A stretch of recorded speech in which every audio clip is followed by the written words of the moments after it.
Thank goodness, Christmas is finally over. You managed to get through December, and I'm betting it was brutal. You have finally come to the point of accepting that he isn't coming back, and you know that you can't do another year like the one you've just done. Not because you've necessarily healed, but because you're just exhausted from trying to survive.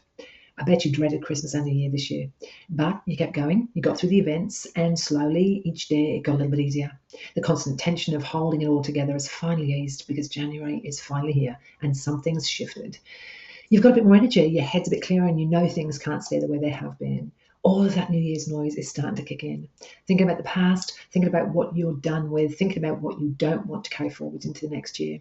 And even though you're tired, there's a spark of hope now, and you want to grab it because you haven't felt this good for such a long time. But I need you to slow down a little bit. All the energy of January can be quite contagious, but you need to be careful because it's not often a breakthrough. It's just a lot of pressure easing. You've been in survival mode for months now. With the pressure finally drops off, even just a little bit, it can feel like you've got a bit of momentum. So you think you're ready to take on the world. You think, hey, this is it. We've turned a corner. Finally, we're on the right track. But usually in a couple of weeks' time, your energy is going to dip. And that is really normal. You're probably going to feel flat, a bit fed up. And you might also feel like you're going backwards. I don't want you to not be prepared for that. You haven't gone backwards. This is a really normal part of January for pretty much everybody. We go in hard, big plans, big promises, and then it all kind of collapses under the weight because it's too much, too fast. Knowing that this is coming is going to help you when it does arrive. So instead of burning yourself out, you're going to be able to pace yourself. This is where I want you to be super careful. January gives you a bit of space in your head, and it makes most women feel like they're filling in real fast, getting things done, putting the plans down. But before you go rushing forward, you need to look back properly. What have you done in the last 12 months? What have you kept tolerating that maybe you shouldn't have? What don't you want to repeat? That's why I have linked in this video for you my Reflections and Projections booklet. It's going to help you reflect on last year, really think about what you have gone through and where you're at, and it's going to help you think about, okay, what is the steps I need to take moving forward? It gives you a guide to help you in the process. Looking back at what you've been through, naming what you're wanting to let go of, and planning ahead without dragging the past with you.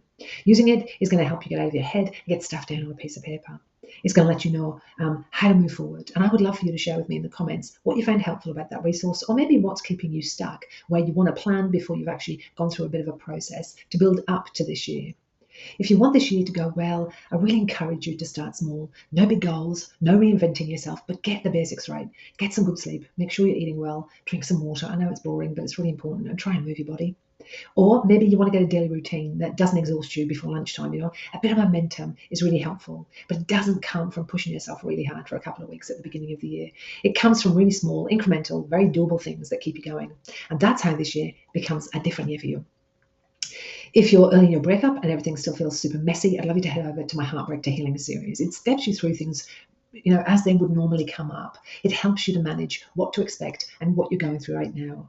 If you're a bit further along than those initial stages of heartbreak, I encourage you to go to my new series, The First Year After Your Breakup. It will really help you start to look at what to expect in the next 12 months. Both of those are linked for you up in the description. I want this year to feel hopeful for you. I want you to feel like you can succeed because you can. And that means understanding the process. And the process is going to take a bit of time, but that's okay. This year doesn't need you to be fast and furious or impressive. It just needs to be really manageable. We can build on manageable. We can build on small steps. If you want grounded support while you find your feet, I'm here to help you. And you can join me live every single Thursday on YouTube for live chat. Take the best care of yourself, and I hope to see you this year on my channel.